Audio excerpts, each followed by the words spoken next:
ক'ব লাগিব বৰ্তমান মই উপস্থিত আছো ওদালগুৰি জিলাৰ হাতীগড় চাহ বাগিচাত আৰু হাতীগড় চাহ বাগিচাত এক উত্তপ্ত পৰিৱেশৰ সৃষ্টি হৈছে কিয়নো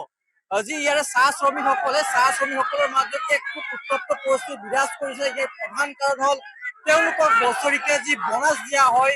দুৰ্গা পূজাৰ পূৰ্বে তেওঁলোকক বনাছ দিয়া হয় প্ৰত্যেক বছৰে সেই বনাছক লৈ কিছু বিতৰ্ক সৃষ্টি হয় আৰু ইয়াত মধ্যস্থতাকাৰী ৰূপে থাকে ACM অসম চাহ মজদুৰ সংঘ যি মংগলদৈ শাখাৰ অসম চাহ মজদুৰ সংঘ ইয়াত মধ্যস্থতাকাৰী হিচাপে থাকে আৰু তেওঁলোকে চাহ শ্ৰমিকসকলৰ যিসমূহ সমস্যাসমূহ আচলতে তেওঁলোকে উত্থাপন কৰে। তেওঁলোকৰ চাহ শ্ৰমিকসকলৰ যিসমূহ বনাছ বছৰিকীয়া যি বনাছ প্ৰদান কৰা হয় বিশেষকে যি বনাছ দুৰ্গা পূজাৰ পূৰ্বে হাতীগড় চাহ বাগিচা মাজুলী চাহ বাগিচাত প্ৰদান কৰা হয় সেই বনাছক লৈ খেলি মেলি সৃষ্টি হয়। এইবাৰো দেখিবলৈ পোৱা গৈছে খুব উত্তপ্ত পৰিস্থিতি বিৰাজ কৰিছে। প্ৰধান কাৰণ হ'ল শ্ৰমিকসকলে বিচাৰিছিলে 20% বনাছ যি বছৰিকীয়া বনাছ দিয়া হয় শ্ৰমিকসকলক সেই 20% বনাছ গৈ পালে এতিয়া 16%লৈ এই 16% বনাছ কোনে ঠিক কৰিছিলে ইয়াৰ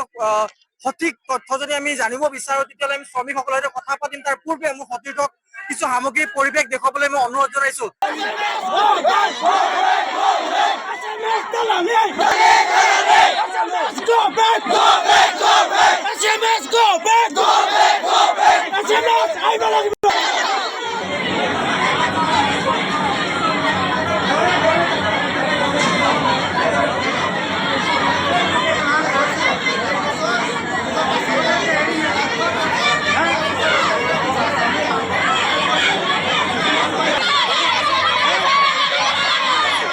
শ্ৰমিকসকলে দেখিব পাইছে তেওঁলোকে আচলতে আজি বনাছ পাবলৈ আহিছিলে। তেওঁলোক কাম কৰি বাগানৰ যি কেঁচা পাতৰ লগত জড়িত এইসকল শ্ৰমিক যি মাটিৰ আচলতে ক'ব লাগিব তেওঁলোকে পুৱা 6 বজাৰ পৰা আৰম্ভ কৰি গধূলি 5 বজালৈ কেতিয়াবা গধূলি 4 বজালৈ তেওঁলোকে দিন ভৰ আচলতে ক'ব লাগিব পাত তোলা কাৰ্যৰ লগত জড়িত হৈ পৰে। বিভিন্ন পাত তোলাৰ লগতে বিভিন্ন যিসমূহ তেওঁলোকৰ কাৰ্যকলাপ সেই কাৰ্যকলাপসমূহ চলি থাকে। তেওঁলোকে এটা আশা কৰে বিশেষকে এই বছৰিকীয়া যি বনাছ প্ৰদান কৰা হয় তেওঁলোকক এই বনাছৰ আচলতে বহুত ডাঙৰ আশা থাকে, তেওঁলোকৰ বহুত ডাঙৰ সপোন থাকে। তাৰে যি টকা তেওঁলোকে পায় যি কষ্টৰ উপাৰ্জিত ধন যি পায় সেই উপাৰ্জিত ধনেৰে তেওঁলোকে পূজাক লৈ তেওঁলোকে কাপোৰ কানি কিনে, কিছুমানে ঘৰ সাজে, কিছুমান ল'ৰা ছোৱালীৰ যি বিদ্যালয়ৰ ফিজ প্ৰদান কৰে, কিছুমানে স্বাস্থ্যজনিত কাৰ্যত খৰচ কৰে। কিন্তু সেই দুখৰ বিষয়ে ক'ব লাগিব এই যি 20% বনাছ নিৰ্ধাৰণ কৰা হয় প্ৰত্যেক বছৰে ইয়াত অসম চাহ মজদুৰ সংঘ মংগলদৈ শাখাই মধ্যস্থতাকাৰী হিচাপে অভিযোগ উত্থাপন হৈছে। মই তেওঁলোকৰ পৰা জানি পোনে শ্ৰমিকসকল আছে মই বাইদেউ আজিলৈকে ধৰ্ণাত বহিছে আপোনালোকে বনাছ ল'বলৈ আহিছিলে কি হ'ল প্ৰকৃততে বনাছ ল'লে নে নল'লে? আজি আমি লোৱা নাই, আমাক 20% দিয়াই নাই বনাছ পইচা। 20% বনাছ পইচা চৰকাৰ ফালে দি আছে আৰু ইয়াতে 16% বুলি কৈ আছে। আমি নলওঁ, আমাক 20% বনাছ লাগিব। 16% বনাছ কোনে দি আছিলে? ইয়াতে দি আছিলে। আমি নাজানো, আমি অনপঢ় মানুহ হয়। আমি বাগানত কাম কৰি আছো, SMS বনা হৈছে আমাৰ দেখ ৰেখ কাৰণে। আমাক দি আছে 16% বনাছ, আমাক 20% লাগিব বনাছ। এইটো আমি ক'ব ন ক'ত গেল 4% বনাছ এইটো সিহঁতে জানিব, সাহেব গিটা জানিব, SMS জানিব। বনাছৰ পইচাখিনি আপোনালোকে পায় বছৰৰ এবাৰ পায় বনাছৰ পইচাখিনি এই বনাছৰ পইচাখিনিৰে আপোনালোকে কি কৰে? আমাৰ কিমান চলিকেইটা পৰি আছে, চলিগিলাক দিব লাগে। এতিয়া পূজা লাগি আছে, পূজাৰ কাৰণে কিমান LIC আছে, আমাক LIC দিব লাগে। 10,000 পইচাটো আমাৰ একো নহয়। ইমান খৰচা, আমি সদায় কাম কৰো, সদায় কিনি খাওঁ। হাজিৰা বৰ্তমান কিমান দিয়া হৈছে বাগানত? হাজিৰা 250 টকা, 250 টকা হাজিৰা। কি হ'ব বাইদেউ আপোনালোকৰ বনাছক লৈ যি খেলি মেলি হৈছে, বনাছ ল'বলৈ আহিছিলে আজি বনাছ পোৱা নাই, আপোনালোকে 20% বিচাৰিছিলে, ACM 16% ঠিক কৰিছে, কি ক'ব? কি কৰে হালতা কৰিম আৰু কি কৰিম? বনাছ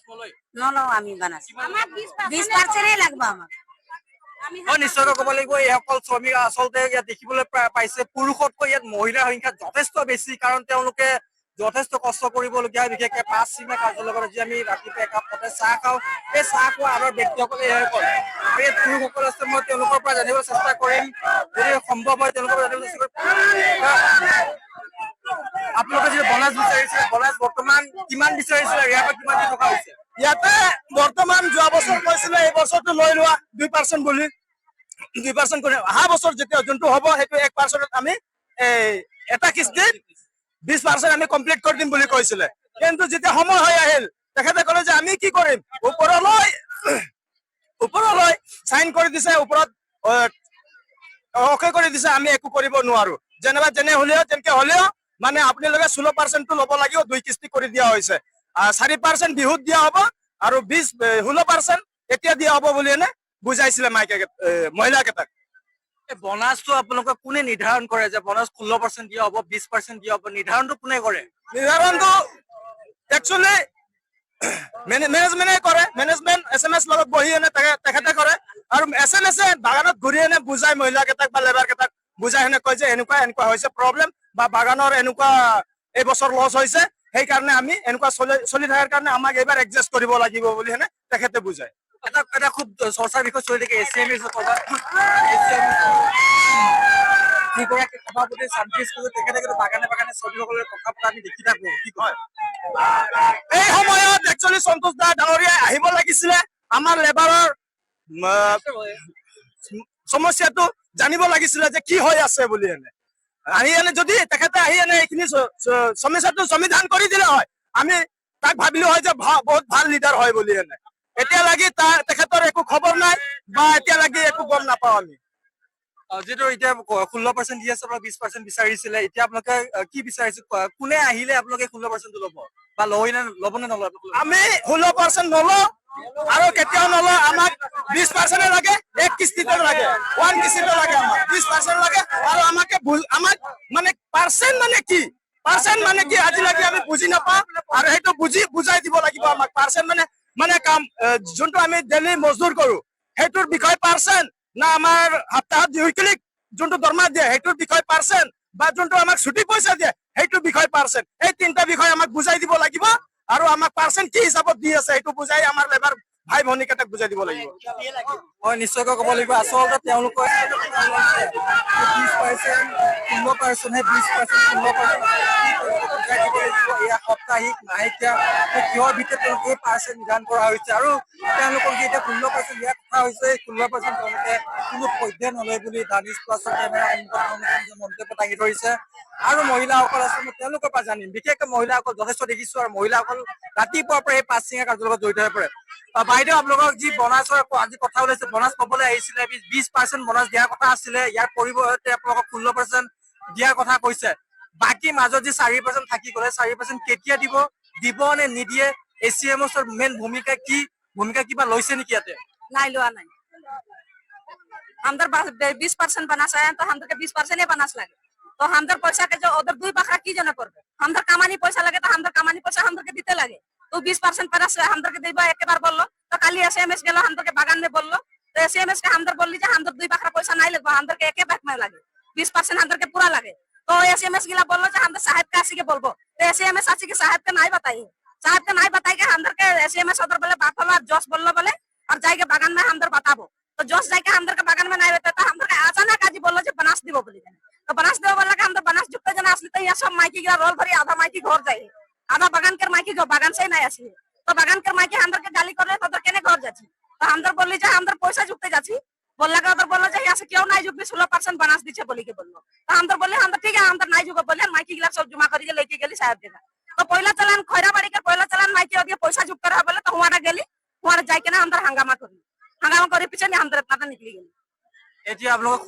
20% বনাছ লাগিব 16% নলয় वो अंदर के 20% लगे अंदर के 16% बनस नहीं लगे अंदर का पैसा जना अंदर कितना दिकदारी होई अंदर चना पुना के पढ़ाची लिखाची अंदर पैसा अंदर के दे दीते लगे ना 20% बनस अंदर घर में रखबो चाहे खर्चा करबो अंदर पैसा अंदर लगे नहीं ना तो अदर की जने लगছে अंदर पैसाটা এটা কথা সুধিব বিচাৰিছো আপোনালোকে কষ্ট কৰে আপোনালোকৰ হাজিৰাৰ পৰা পইচাখিনি কাটে তাৰে পৰা বনাছখিনি দিয়া হয় এচিএমএছ ইয়াত কি ভূমিকা লয় যে আপোনালোকৰ পাবলগীয়া পইচাখিনি তেওঁলোকে ৰখাই থৈ দিয়ে কৰবাত 20% কৰবাত 16% তেনেকে এটা খেল এটা খেলি থাকে কিয়ৰ কাৰণে কাৰণ আপোনালোকৰ পাইপৰ যি পইচা এই পইচা আপোনালোকে পাবই লাগে তাত এচিএমএছ কিয় মাজত সোমাই পৰে एसएमएस এটা কি জানো ঘুমাই ঢুকে যায় अंदर गम भी नहीं पाई एसएमएस तो बोले जे नहीं साहब से अंदर बात करली साहब अंदर के पैसा ता बोलছে যে अंदर के 2 भाग बखरा करबो बोली के तो अंदर एसएमएस के बताई जे अंदर के पूरा पैसा अंदर के लगे हां उधर माने की बा इनकम है तबे तो अंदर पैसा आधा राखी दिए उधर ओटा में इंटरेस्ट पाई के जानी इंटरेस्ट पाई ओटा जने जा उधर पैसा ता राखी दिए उधर के बा प्रॉफिट है तबे जने उधर पैसा ता राखी दिछे अंदर के नहीं दिछे तो एटा उधर के अंदर बोली जे अंदर के पूरा पैसा दे दिले अंदर पैसा अंदर जी करबो ना खर्चा करबो चाहे राखबो चाहे जी भी करबो अंदर का अंदर करबो तो अंदर पैसा उधर की जन रखा अंदर का पैसा लगे तो अंदर का पूरा 20% बनास लगे तो 15 तारीख के आगे आगे अंदर का 20% पूरा लगे হয় নিশ্চয়কৈ ক'ব লাগিব খুব এক ডাঙৰ প্ৰশ্ন তেওঁলোকে কৰিছে। বিশেষকে শ্ৰমিকসকলে তেওঁলোকে দৈনিক কাম কৰে, দৈনিক যি ভাত্তা থাকে তাৰ পৰা কিছু পইচা তেওঁলোকে কাটি আৰু বছৰেকীয়া মূৰত তেওঁলোকে বনাছ প্ৰদান কৰা হয়। কিন্তু যে ACMS অসম চাহ মজদুৰ সংঘ তেওঁলোকে ইয়াত মধ্যস্থকাৰী হিচাপে থাকে। বিশেষকে তেওঁলোকৰ কেতিয়াবা কিছু সমস্যা হলে তেওঁলোকে বাগানৰ মেনেজমেন্টৰ সৈতে কৰ্তৃপক্ষৰ সৈতে আলোচনাত মিলিত হৈ এই সমস্যাবোৰ সমাধান কৰাৰ কাৰণে তেওঁলোকে চেষ্টা কৰে। লগতে ক'ব লাগিব যি তেওঁলোকৰ আচলতে বনাছৰ প্ৰসংগ উত্থাপন হৈছে বৰ্তমান যে 20% তেওঁলোকে বিচাৰিছিলে, কিন্তু ACMS 16% ঠিক কৰিছে। বাকী 4% কলৈকে যাব তেওঁলোকৰ শ্ৰমিকসকলে দিব নে নিদিয়ে, 16% কিহৰ কাৰণে শ্ৰমিকসকলৰ সৈতে আলোচনা নকৰাকৈ 16% তেওঁলোকে ACMS নিজাববীয়াকৈ তেওঁলোকে সিদ্ধান্ত ললে যে শ্ৰমিকসকলে কোনো প্ৰকাৰে তেওঁলোকৰ নজনাৰ তেওঁলোকৰ অভিযোগ, শ্ৰমিকসকলৰ অভিযোগ কিহৰ কাৰণে 16% কৰা হ'ল। বিশেষকে 20% তেওঁলোকে বিচাৰিছে আৰু তেওঁলোকে এক সময়সীমা দিছে 15 তাৰিখৰ আগে আগে যদি 20% যি বনাছ সেই বনাছ নিদিয়ে তেতিয়াহ'লে তেওঁলোক হয়তো বনাছ নল'ব বুলি তেওঁলোকে নিউজ প্লাছৰ আগত দাঙি ধৰিছে। এয়া ক'ব লাগিব যে চাহ শ্ৰমিকসকল দৈনিক খাটি খুৱাই এগৰাকী যোদ্ধা, সেই যোদ্ধাসকলৰ সৈতে বৰ্তমান যি